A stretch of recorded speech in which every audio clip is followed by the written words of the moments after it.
اور جب ان عورتوں سے یہ کہا جاتا ہے کہ اس نعرے کو ڈیفینڈ کرو اور بتاؤ کہ یہ جو نعرہ میرا جسم میری مرضی ہے اس کا مطلب کیا ہے، تو اس کے جواب میں وہ جو باتیں کہتی ہیں وہ عورتوں کے حقوق کی باتیں کہتی ہیں۔ تو میں ان سے کہتا ہوں کہ اسلام نے عورت کو جو حقوق دیے ہیں تم مرتے دم تک بھی عورتوں کو وہ حقوق نہیں دلا سکتے جو اسلام نے آج سے 1400 سال پہلے عورتوں کو حقوق دلا دیے ہیں۔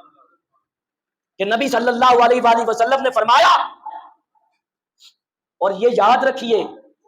یہ کس معاشرے میں نبی صلی اللہ علیہ وآلہ وسلم نے فرمایا، جہاں عورتوں کو زندہ درگور کر دیا جاتا تھا، جہاں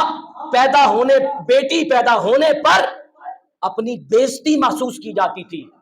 اس معاشرے میں نبی صلی اللہ علیہ وآلہ وسلم نے فرمایا تھا کہ جو شخص عورت کی عزت کرے، حدیث پاک ہے، حضور نے فرمایا کہ جو شخص عورت کی عزت کرے وہ اسلام میں باعزت شخص ہے، اور جو شخص عورت کی بےزتی کرے وہ اسلام میں کمینہ شخص ہے۔ اور حضور نے فرمایا کہ خیرکم خیرکم لأہلہ وَأَنَا خَيْرُكُمْ لِأَهْلِي، کہ تم میں سے بہتر مسلمان وہ ہے جو اپنی بیوی اور گھر والوں کے ساتھ بہتر ہے، اور حضور نے فرمایا کہ میں تم میں سے سب سے بہتر ہوں اپنی بیوی بچوں کے ساتھ حسن سلوک کرنے میں۔ تو عورت کو اسلام نے کیا حقوق دیے کہ عورت اگر ماں کے روپ میں ہے تو اسلام نے اس کے پاؤں کے نیچے جنت رکھ دی، اگر وہ عورت بہن اور بیٹی کی صورت میں ہے تو اس کی نیک کفالت کے نتیجے میں جنت کی ضمانت دے دی، اگر وہی عورت بیوی کی صورت میں ہے تو اس کے ساتھ حسن سلوک کے نتیجے میں جنت کی اور اللہ کی رضا کی ضمانت دے دی۔ عورت کو اتنا بڑا درجہ اللہ اور اللہ کے رسول نے عطا کر دیا، اور کیا حقوق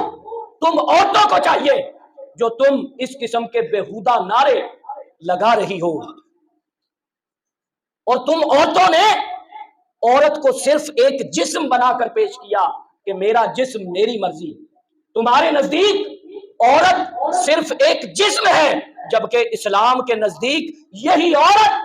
اتنی متبرک اور اتنی بابرکت ہے کہ اسلام نے اسی عورت کے پیروں کے تلے جنت قرار دی۔ لہذا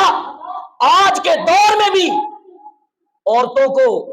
اگر حقوق کی کمی ہے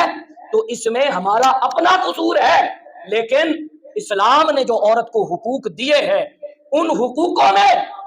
کوئی ایڈیشن نہیں کیا جا سکا۔ 1500 سال گزر جانے کے باوجود بھی جو اسلام نے حقوق آج سے 1500 سال پہلے عورت کو عطا کر دیے تھے۔